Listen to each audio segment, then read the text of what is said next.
Hi everybody and welcome back to the channel. I hope you're well and dandy out there in Beatles world, YouTube land, members of the VC, record collectors and anybody else that's just happened to come across this little channel of ours. This is going to be my review and thoughts on Beatles 1964 albums in mono. Uh, First impressions, it's a very well put together and well constructed box set. I'm not going to go into every single detail of it. This is the new Meet the Beatles. This is my original copy from the 1960s. Now, can you see the difference? That is a hell of a lot shinier. I mean, that isn't in too bad a condition, but it's very dull. The back is the same. That is fully laminated. This isn't. The original one isn't laminated. Apart from that, that original one is actually really in nice condition. Um, right, I've had a chance to play most of these albums. To be honest, I've played them all apart from the Beatles story. Um, Overall, I'm very impressed. The construction of the album covers, the reproductions of the original inner sleeves, the little pamphlet you get with the information on each LP, which is done by, is it Bruce Spicer, somebody like that? You know, I did have his name on the tip of my tongue before I came up to do this. Yeah, you know, you get all the information, you get the release dates and things like that. Listening to these yesterday and on Friday, I was absolutely blown away. Um, the reason I've got this one out is because after playing this new one, I did play this original one, and I don't know what they've done with the mixes on these, but it's brought like a new life to these records. That's the easiest way I can say it. It's, you know, the best they've ever sounded to me. Again, that is on my equipment. I played these downstairs. I've got a Technics amp and set up, but the record deck downstairs is a Denon direct drive. And these sounded absolutely amazing on them. I think, as I've said, the construction, everything on these is really nice. You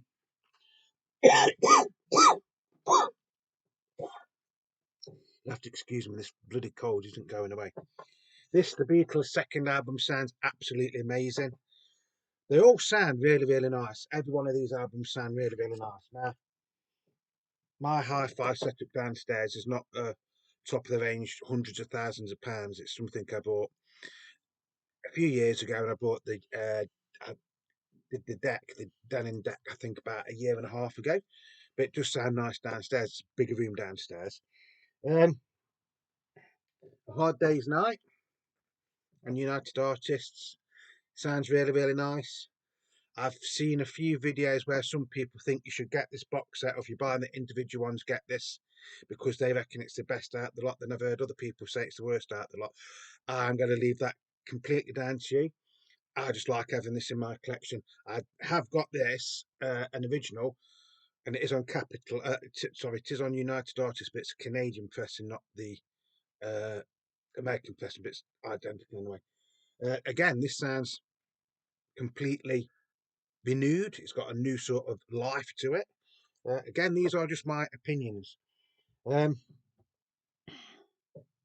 Something new. Again, this sounds amazing. I'll Cry Instead sounds good on this as well, by the way. Things we said today, anytime at all. You know, there's some fantastic songs on this. And again, to hear it in nice quality with no hiss or crackles or anything in it uh, is absolutely amazing. The Beatles story. Now, I haven't actually listened to this, and I probably might not listen to it. Um, Again, this is really nice glossy covers. The cover, I think the construction of the covers and everything on this. I know some people are moaning, saying, "Yeah, but they look like the CDs." And to be fair, they're not. They're not CDs, are they? It's just that they've got better printing and everything. Beatles 65 is probably the best one out of the lot, to be honest to me. Although technically this is just the Beatles for sale with She's a Woman and I Feel Fine on it. And they are the reverbed versions that Dave Dexter Jr. did. Again, some people say, well, why don't they just put a cleaned up version of it on? This is how the Beatles, or people listened to the Beatles in the 1960s if you lived in America. Like I say, I think this is probably the best one out of the lot for me personally. Um, I've got no problem. I've always liked the American albums. I think every Beatles album has got its place in history. This is how you grew up with the Beatles in America. Some people in Europe and even in the UK will class most of the American Beatles albums as compilation albums because they took tracks off different albums and added singles and things like that, which is okay. Now, to me, this is a fine album. I've got nothing wrong with this album whatsoever. Again, I've got a few copies of this. This does sound really, really nice. Don't get me wrong. The only criticism I've got, if you can call it criticism, is why is this in this box set when this came out in February? Was it February or March? April, something like that, of 1965, wasn't it? Just bear with 1 sec. He says, should tell me on this. There. So the construction, I think, of these records, the album covers, the sleeves, the inner sleeves, and everything. Even this is nice to have. Now you do get these if you buy the individual albums, don't you? Yeah. So this was released 22nd of March 1965. Although the song's on it from 1963. Um, Now I think this has been included because the original album that this was taken off in America, i.e., introducing the Beatles, which was released on VJ. I think that's why this has been included. Excuse me. Now this album does sort of have a place in there, but I think what they should have done was not put this in it. I think that because Capitol probably own the rights to the VJ recordings now, anyway. So why didn't they put a repressing of introducing the Beatles in with this? So you would have had introducing the Beatles and then meet the Beatles. And then this could be in volume 2 because there's going to be a volume 2 in eventually anyway. So that is just an observation. You might not agree with me, or you might agree with me, but I just think it would have made, from a collector's point of view, to have introducing the Beatles in with that. Whether it's down to copyrights and things like that, I don't know. Possibly, but I would have thought after all these years, there would have been a way to have it in there. I mean, you've got the Hard Day's Night in there, which is on United Artists. Now, I do know that United Artists was taken over by EMI in the late 60s, early 70s. So, they could have done it. The other sort of like thing is there's no book with this. So if you go out and buy all these albums individually, basically you're getting everything apart from the box and the Beatles story.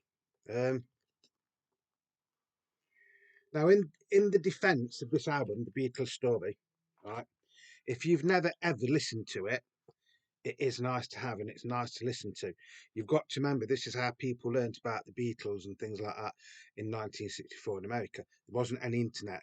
There wasn't really that many books about the Beatles at that time. So it has got its place in here. Now, whether you would class it as the major selling point for buying this box set, I don't know. It would have been nice to have a book with it. But then again, that would have put the price up, wouldn't it? Talking of the price, right, I got my box set from HMV, the HMV site. I was going to get the individual albums. Now, the individual albums on the HMV site were £39.99 each. So that'd be 40, 80, 120. So that'd be £240 to get the 6 albums individually. Bear in mind, you still wouldn't have the box and you wouldn't have the Beatles story, which some people don't want, which I can understand. Um, so I was going to buy a couple, then I thought if I'm going to buy a couple, I might as well buy the whole lot. Um, so I nearly did buy them individually, but then I saw that the HMV site had also got the box set. So I went onto that, and I think the box set was something like 125, £225. So it was cheaper to buy the box set than it was to buy the individual albums on the HMV site. Then I got a discount code because they said I was a loyal customer. Now I do occasionally buy things off HMV site, don't get me wrong.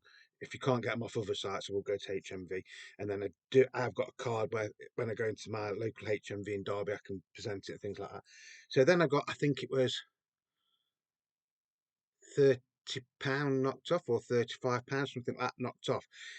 It came to 100 and I think it was £185 I got this box set for. Now I know that is still a lot of money.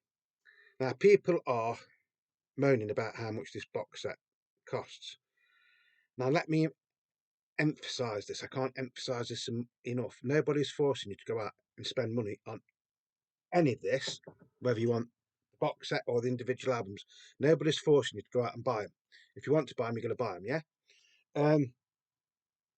I bought them because I just wanted nice, clean copies. I mean, my original Meet the Beatles is in really, really nice condition, don't get me wrong. But the quality of this cover compared to the quality of the new ones doesn't, there's no comparison whatsoever. This looks, and I've got to be careful how I put this, this looks cheap and nasty compared to the new one. That's all I'll say. But this is the way it was originally released in America. You had cardboard, and then this was printed on top of it, wasn't it? You can actually see where it's stuck on there, look. Where they are, nice new clean copies. Like I say, they sound absolutely amazing. I've got no fault with them at all. Do I think it's worth the money I've paid for it? Well, in my case, yeah, I do. Um, I know in places like America and Canada and places like that, if you get the box set, you're paying something like $100 more, aren't you, just for the box and Beatles story. Now, do I think it's worth it in that way? No. Could Apple and the Beatles camp done anything different with this? I think it is fine as it is, and I'm very, very happy to have this in my collection. Nice, shiny new records of the Beatles' 1964 mono albums, emphasising the mono, yeah? Um, so I'm quite happy with it the way it is. If I was going to change anything in it, I wouldn't have the Beatles, the early Beatles, and I would have had a copy of Introducing the Beatles, and then maybe a book, but then that would have put the price up even more. Um, you know, if you're a diehard collector, you probably are going to buy this, or you're going to buy all the albums individually. Um, I for what I've paid for this, I don't think it's that bad, to be honest. I have seen some of these going on certain internet selling sites now for like £500 and £600.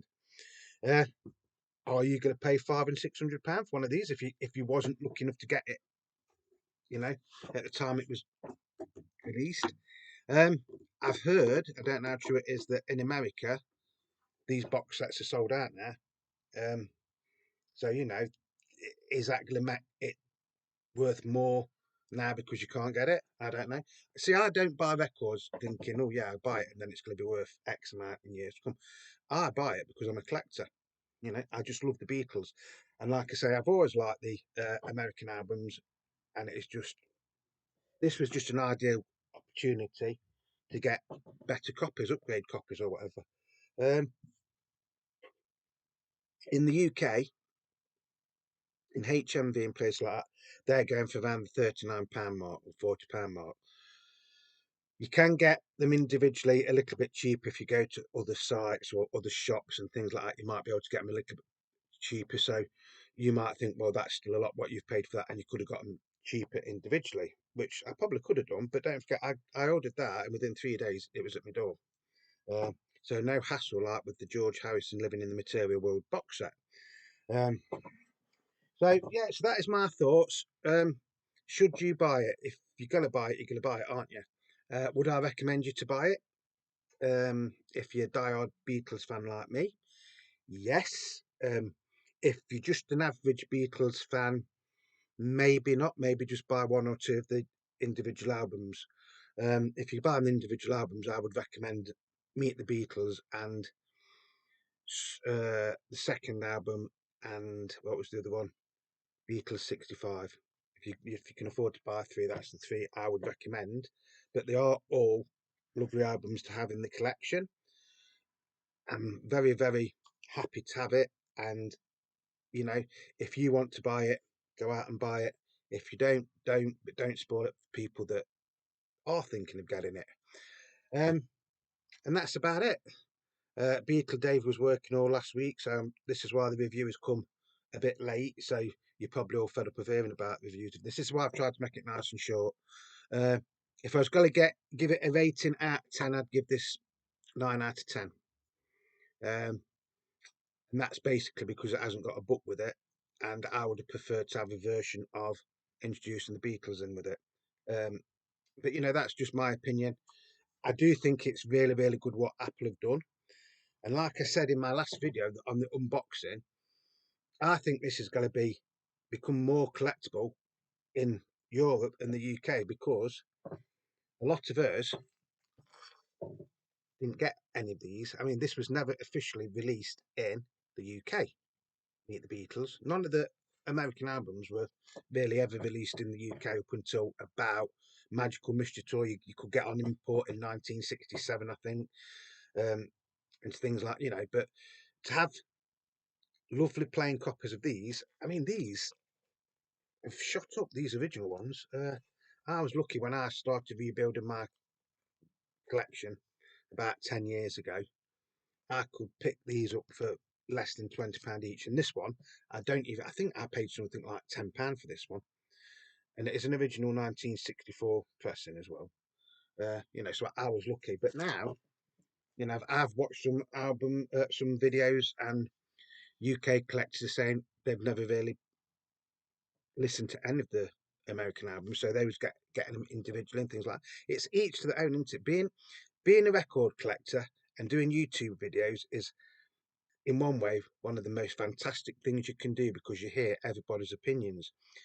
And we're not all the same, are we? We don't all like the same albums. We don't all agree, you know, on which is the better albums, which sound better than things like that. I mean, I've heard people say they bought this box set and they've jumped and things like that. I mean, it is pressed in France, by the way. This, when I saw that on the back of the box, I was a bit dubious, but to be honest, they're really, really nice sounding albums. Um, I haven't had any issues with any of them I've played. I think they sound absolutely fantastic. Um, they're the best sounding American albums I've got, if that makes sense. I know they're all brand new, and it's a pleasure to listen to them, and that's all I can say. I can't really say any more. Um, if you've got this box set, or if you've gone out and bought some of the albums individually, what do you think of them? Do you think the covers look better as they are now, i.e., glossy and laminated? Or do you think it was better like this? I mean, this is actually a really, really nice copy. But let's see if I can get another one and show you.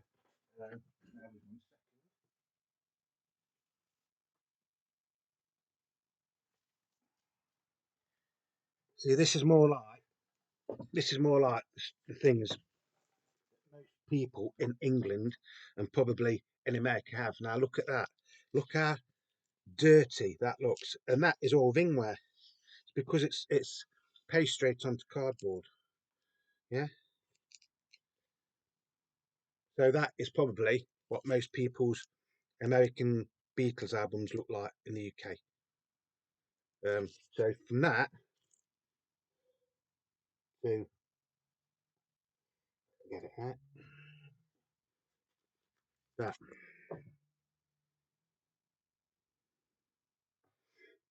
that does look better, doesn't it? In all fairness, that does look better.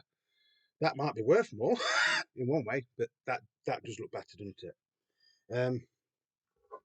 Yeah, I'm happy with them. He says. So that's going to be it. Love and peace to you all. Uh, Christmas is nearly here. Um, Happy Thanksgiving Day to all my American viewers, by the way. I know it's a few days late, but like I say, I've been working stupid shifts at work. And I love you all. I hope you've enjoyed this video. If you're not subscribed, please think about subscribing. It is free. You just hit the subscription button. It doesn't cost you a penny. And if you hit the bell icon, then you'll get notifications. Um, I've also done a few playlists now of like some of my shorts and things like that, and record finds and things like that, which you might want to check out. You might not. I'm not forcing you. So until the next time, it's Beatle Dave wishing you all peace, love, and happiness. Remember, Beatle Dave loves you all. So until next time, cheerio. Bye.